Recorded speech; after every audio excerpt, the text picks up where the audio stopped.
Muy buenos días, ya en esta sexta entrega de la clase de biología para los estudiantes de segundo medio del Colegio Marista Marcelino Champañat.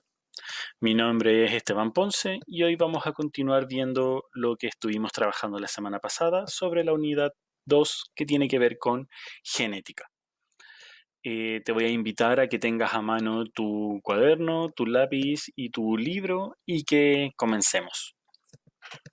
La semana pasada nosotros estuvimos trabajando directamente en lo que era el ADN, en qué se conformaba el ADN. Y vimos distintas características. En primer lugar, vimos las características de la célula, vimos que toda célula tiene núcleo, que dentro de ese núcleo eh, existe el material genético, y estuvimos viendo también cómo estaba conformado ese material genético. Nosotros vimos que la estructura y organización principalmente del ADN era en una doble hélice. Es decir, si nosotros colocáramos dos palitos uno enfrente del otro, estos van a empezar a enrollarse en sí mismos. Pero estos palitos están conformados por algo que se llaman bases nitrogenadas. Las bases nitrogenadas están formadas, o sea, tenemos cuatro tipos de bases nitrogenadas. Las púricas, que corresponden a la adenina, que se simboliza con la letra A, y la guanina, que se simboliza con la letra G, y las pirimídicas, que tenemos ahí la timina, que se simboliza con la letra T, o la citosina, que se simboliza con la letra C. Y estas se unen entre sí, según el principio de Watson y Crick, con el principio de complementariedad. ¿Qué significa esto? Que toda adenina siempre se iba a unir a una guanina y que toda timina siempre se iba a unir a una citosina y que no podían unirse adeninas con timinas o citosinas con adeninas, sino que cada una tenía el par adenina-guanina, guanina-adenina o timina-citosina, citosina-timina, AG o TC. ¿Esto por qué se producía? Y yo se los dejé como tarea. ¿Por qué? Porque las bases púricas, cuando se unen entre sí, se unen a través de dos puentes de hidrógeno. Recuerden que los puentes de hidrógeno son enlaces muy débiles entre el átomo de hidrógeno de una molécula y los electrones de valencia disponibles en los átomos de oxígeno de la otra molécula. En este caso, en las moléculas púricas, tenemos que tanto la adenina como la guanina se unen a través de dos puentes de hidrógeno, a diferencia de las pirimídicas que se unen a través de tres puentes de hidrógeno. Esta es la diferencia y la principal característica de por qué no se pueden mezclar entre ellas. La adenina con la guanina se unen a través de dos puentes de hidrógeno, mientras que las timinas con las citosinas se unen a través de tres puentes de hidrógeno. Como se van produciendo estas diferencias también es lo que le va dando la forma contorsionada de doble hélice que presenta la molécula de ADN.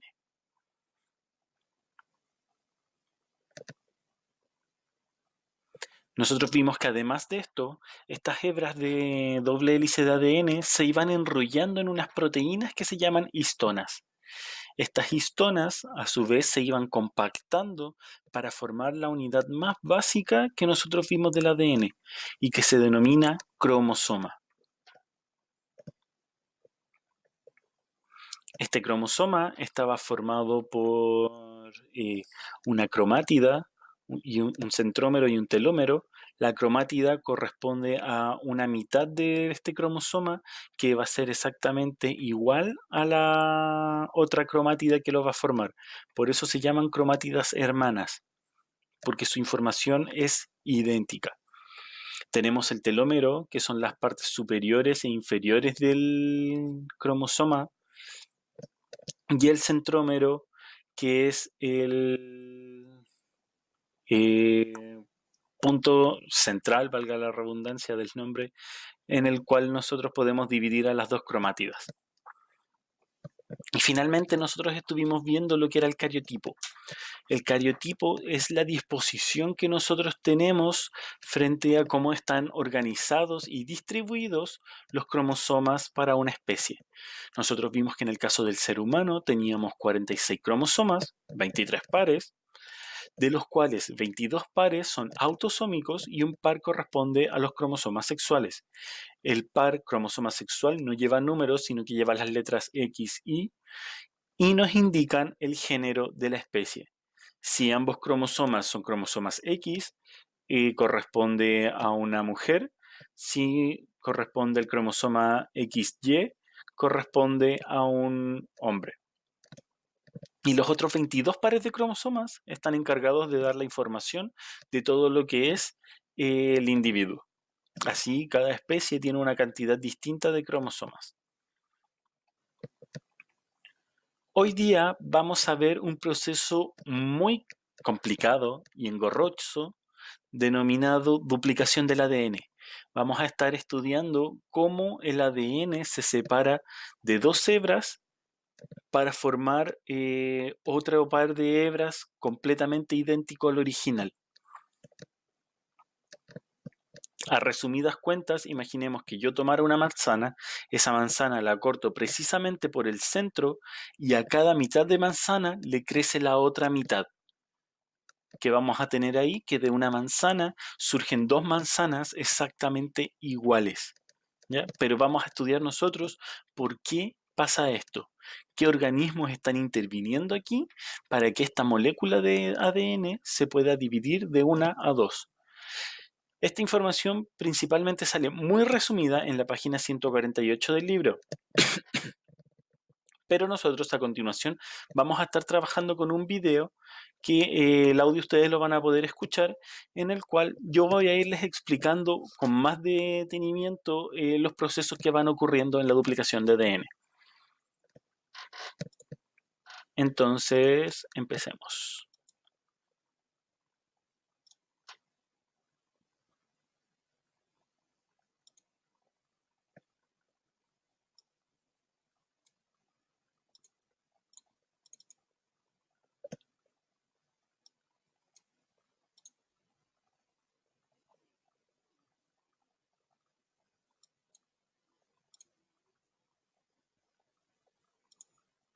Esto es lo primero que nosotros habíamos visto cuando empezamos a trabajar con el ADN. El ADN son dos hebras que están completamente unidas y contorsionadas de tal manera que van formando hélices, es decir, que van girando sobre sí mismas para enrollarse. Este modelo fue propuesto originalmente por Watson y Crick.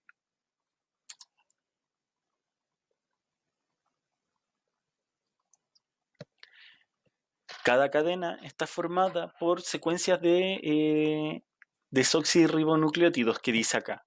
Pero para no engorrosarlos con tantos términos, vamos a decir que estos desoxirribonucleótidos es lo que nosotros conocemos como bases nitrogenadas.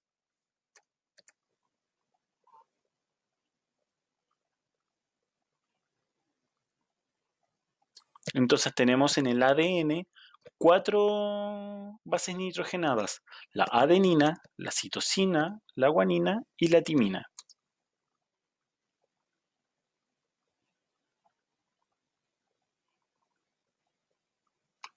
Esto es lo que comentábamos hace un poco. La adenina de una cadena se va a unir a la timina de otra cadena.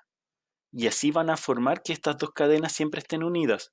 ¿Por qué? Adenina y timina por enlaces de puentes de hidrógeno. ¿Cuántos? 2.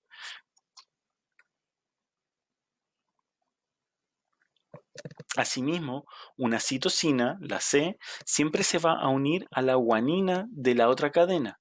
¿Por qué? Por la unión entre los 3 puentes de hidrógeno que pueden formarse.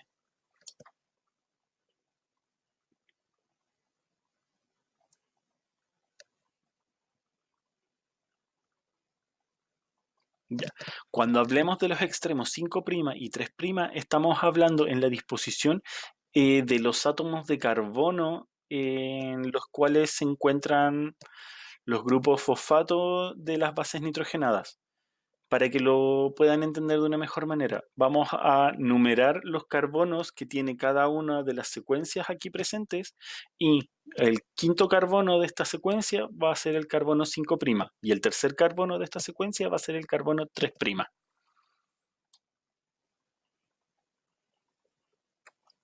¿Qué significa que el ADN sea antiparalelo? Significa que una hebra va en una dirección, pero la otra hebra a la que está unida va en la dirección contraria. Es decir, si mi primera hebra iba en la dirección 5', 3', la hebra complementaria tiene que ir en la dirección opuesta. Es decir, va a ir en la dirección 5' a 3'.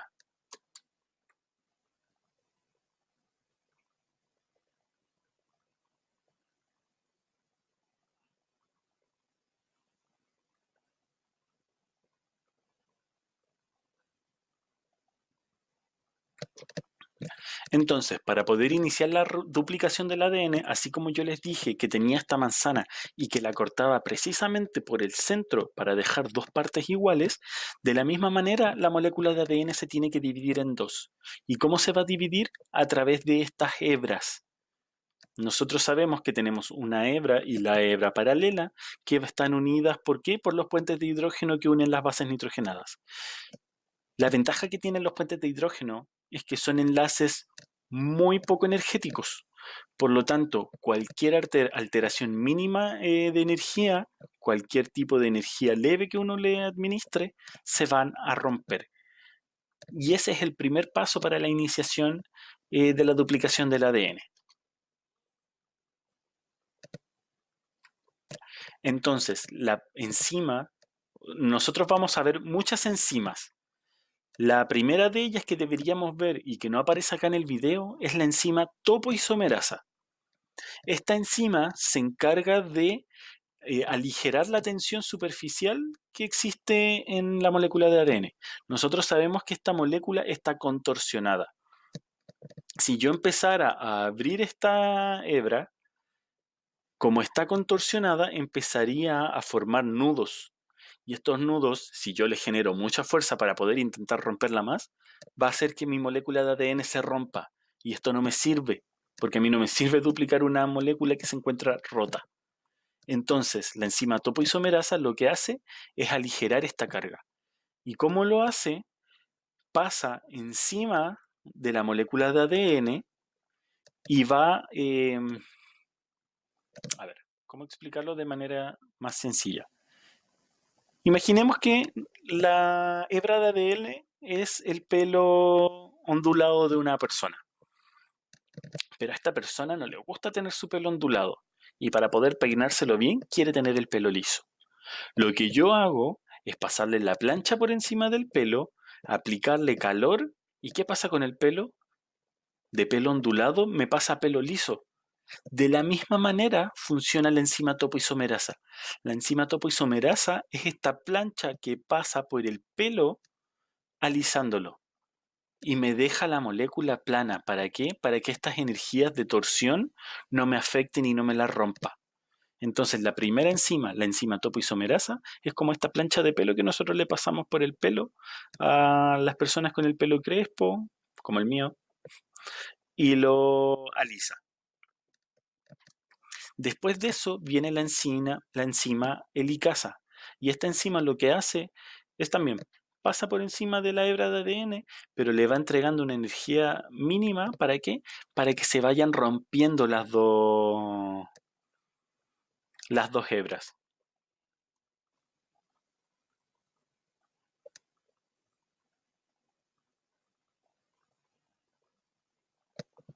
Entonces, ¿cuál es la finalidad de separar esta hebra de ADN que tiene dos hélices en capas individuales, que a partir de cada una de estas láminas individuales se va a formar su contraparte? Así como yo decía que tenía una manzana partida en dos y a cada manzana le crecía la otra parte para formar dos manzanas, asimismo va a pasar con el ADN.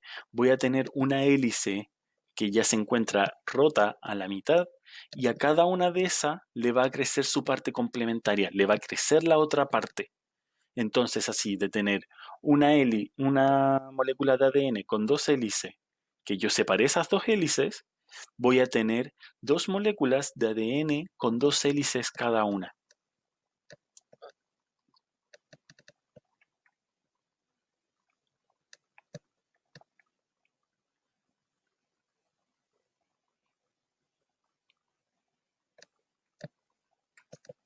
Ya.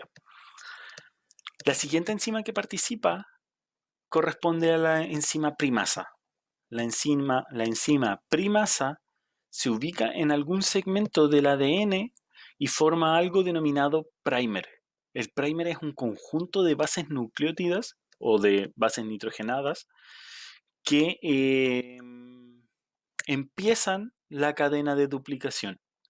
Es decir, yo tengo mi hebra de ADN, a esa hebra de ADN aparece esta enzima y le forma un primer, y a partir de ahí me dice, de aquí tú tienes que empezar a duplicar el ADN. Es mi punto de partida.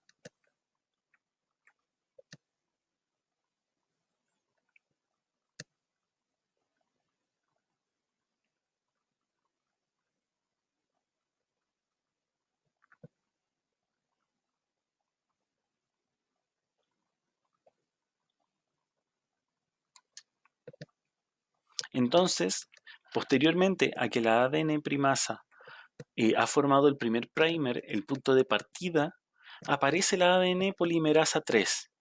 ¿Qué significa eso? Que es una molécula, una proteína encargada de duplicar el ADN en la dirección del 5 al 3. No la puede duplicar en la otra dirección, no la puede duplicar en la dirección 3 a 5, porque su estructura no está diseñada para eso. Entonces, esta ADN, esta proteína, perdón, se posa encima del primer de este punto de partida y empieza, cual Lego, a colocar las piezas que van faltando, a colocar las bases nitrogenadas complementarias. Si había una guanina, coloca una citosina; si coloca una adenina, coloca una timina, y viceversa. Y así va formando la otra parte que faltaba de la hebra de ADN.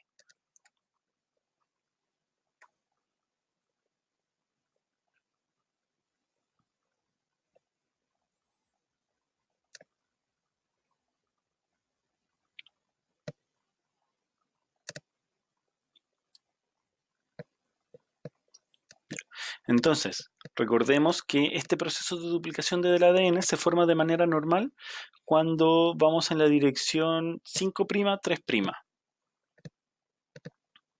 ¿Por qué? Porque comienza a formarse un solo primer y la polimerasa va formando la réplica del ADN a medida que se va rompiendo la hebra original. Es decir, eh, me rompe un trozo de hebra de ADN y la polimerasa toma la hebra principal y la empieza a duplicar al tiro. Pero no puede hacer esto con la hebra de abajo. ¿Por qué? Porque va en sentido contrario. Entonces se formaría mal la hebra de ADN y la polimerasa no está programada para poder em, duplicar el ADN desde esta manera. Por lo tanto, tiene que desarrollar una manera inteligente de poder ganarle a este sistema y duplicarlo de igual manera. Y eso es lo que vamos a ver ahora en la duplicación del ADN en la hebra complementaria.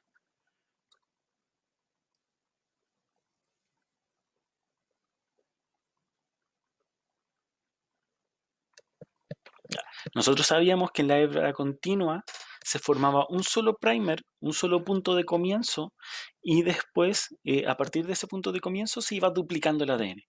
En la hebra discontinua, en la hebra paralela, no pasa eso. ¿Por qué? Porque va en la dirección contraria. Por lo tanto, esta ADN primasa dice, me complica darte la duplicación del ADN porque van a haber partes en las que no voy a poder duplicar. Pero entonces dice, pero podemos ir haciéndolo por trozos. Yo voy a colocar un punto de partida y después voy a colocar otro punto de partida. Entonces tú, polimerasa, me vas a construir el ADN entre estos dos puntos de partida. Y así lo vamos a hacer con toda la cadena de ADN. Entonces yo te voy a ir colocando muchos puntos de partida y tú vas a ir rellenando en el centro. ¿Por qué? Porque en estos trozos pequeñitos cabe la particularidad de que va en la misma dirección que la hebra de arriba, que es la hebra original. Entonces, en estos trozos pequeñitos yo puedo duplicar el ADN de manera normal, pero no así si quisiera hacerlo en toda la hebra paralela.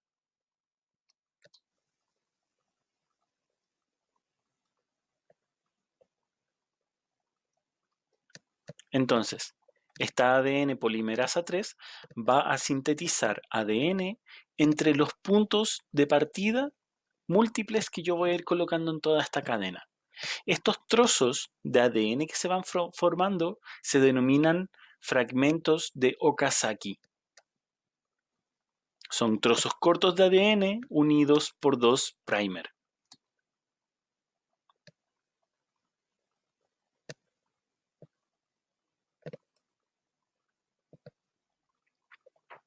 De todas maneras, para aquellas personas que posteriormente vean el video cuando lo suban al canal de YouTube, se puede apreciar de mejor manera, de manera más visual, cómo es el proceso de la duplicación del ADN. Entonces tenemos que se forman muchas primasas, muchos puntos de partida, y después viene la enzima polimerasa y va formando las bases del ADN entre estos dos fragmentos de partida, que es lo que nosotros conocemos como el fragmento de Okazaki. Y así lo va haciendo a lo largo de toda esta cadena paralela.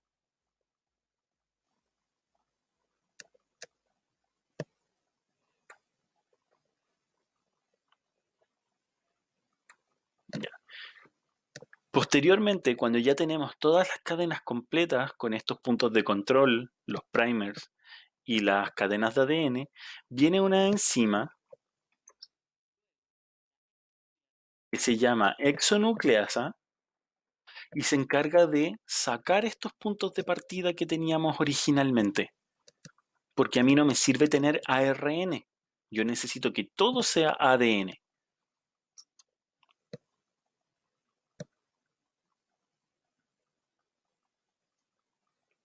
Y después la ADN polimerasa puede volver a actuar sobre estos trozos donde falta ADN y volver a armarlos.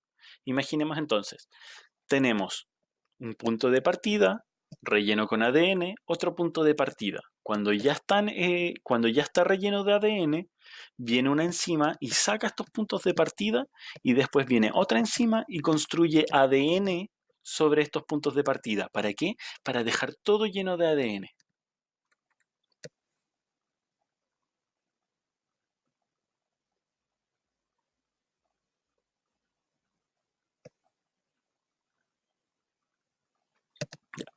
Finalmente tenemos la presencia de una última enzima, que es la ligasa. Ligasa, como su nombre dice, es la enzima encargada de ligar. ¿Y qué liga? Liga todas las uniones de las distintas partes que todavía estaban rotas o sin unir dentro de toda la cadena de ADN y la deja completa. Ya no me queda por fragmentos, ya no se distinguen estos fragmentos de Okazaki, sino que me queda una hebra completa que es exactamente igual a la anterior.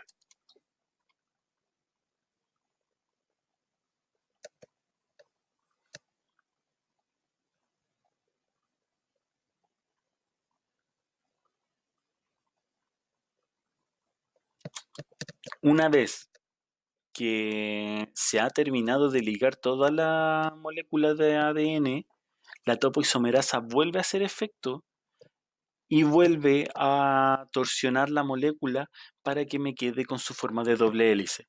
Es como si después de todo el proceso de alisado yo me volviera a mojar el pelo para que se volvieran a formar los rulos.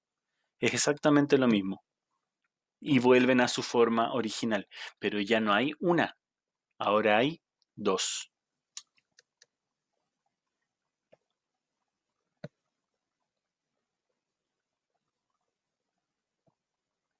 Entonces, de una doble hélice se salieron dos hebras y cada una de estas hebras sirvió como molde para hacer el complemento de la otra y poder obtener dos nuevas hélices.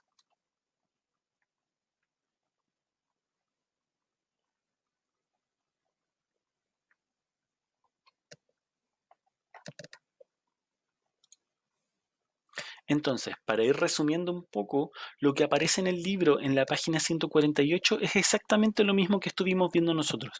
Tenemos la doble hélice, esta doble hélice se separa y a cada una de estas hebras de ADN le va saliendo el complemento.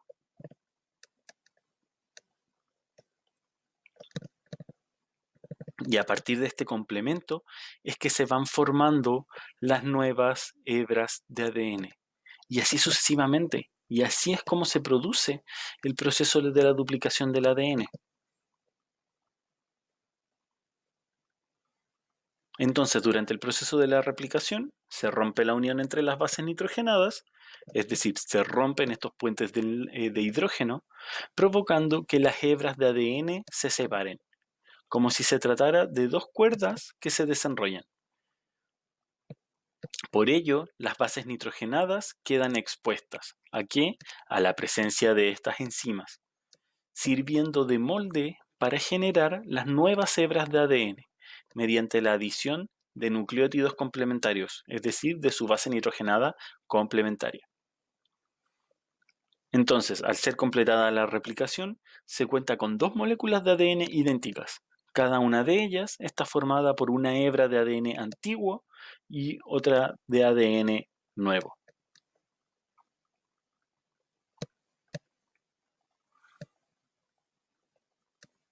Ya para ir finalizando, entonces, les voy a dejar como actividad la actividad de evaluación que aparece en la página 150 y 151. ¿Con qué finalidad? Poder ir identificando características del proceso de la duplicación del ADN y de la presencia del material genético en algunas especies. Van a trabajar con el primer caso de duplicación de un ser vivo que corresponde a la oveja Dolly y van a ir estudiando cómo fue posible que se llevara a cabo este proceso de duplicación. Para irles comentando un poco, en primer lugar se extrajeron células de la ubre de una oveja, eh, se obtuvo un ovocito, un óvulo, de una oveja de una raza completamente distinta, se aisló el núcleo de la célula de la ubre y ese núcleo se llevó al ovocito que se encontraba sin núcleo de la oveja de otra raza. Este óvulo, con un nuevo núcleo, se fecundó se implantó en el útero de la oveja de la raza distinta. ¿Y qué es lo que obtuvimos? Obtuvimos finalmente que la cría que iba a nacer iba a tener las características, el código genético de la oveja original, de la oveja de la cual sacamos el tejido de la ubre. Entonces, esto también tiene que ver con el ejercicio que estuvimos haciendo en la primera clase sobre las algas y cómo el lugar en el que se encuentra el núcleo define las características genéticas que va a tener la especie. Entonces, en torno a eso, ustedes van a ir respondiendo ahí las distintas preguntas que les van entregando. Ya para ir terminando entonces, un breve resumen de lo que hemos visto. Empezamos a ver qué era el ADN, dónde se encontraba, cómo se iba formando. Vimos directamente el proceso de duplicación paso a paso, encima por encima, y que sí, es muy engorroso. Sobre todo tratar de visualizarlo sin poder verlo. Es por eso que les voy a pedir encarecidamente que vean después el video en el canal de YouTube para poder complementar lo que ustedes están escuchando ahora. Traten con estos dos materiales de poder realizar la actividad y me van enviando sus trabajos al correo para poder irlos registrando y haciendo la retroalimentación pertinente. Chicos, sin quitarles más tiempo, me empiezo a despedir de ustedes. Un gusto poder estar nuevamente con ustedes. Les invito a leer sobre este tema porque es muy ambicioso. Son muchas cosas las que podemos hacer a partir de la clonación del material genético. Te invito a que busques y que me comentes también qué cosas te gustaría saber sobre este tipo de duplicación del ADN y las vamos viendo la próxima clase. Sin más que agregar, me despido y nos vemos la próxima semana. Ojalá se encuentren todos muy bien y nuevamente les voy a dejar mi correo electrónico para poder atender a sus dudas. ponce@cmch.maristas.cl ponce con c @cmch.maristas.cl. Mi nombre es Esteban Ponce y ha sido un gusto poder estar con ustedes. Hasta la próxima.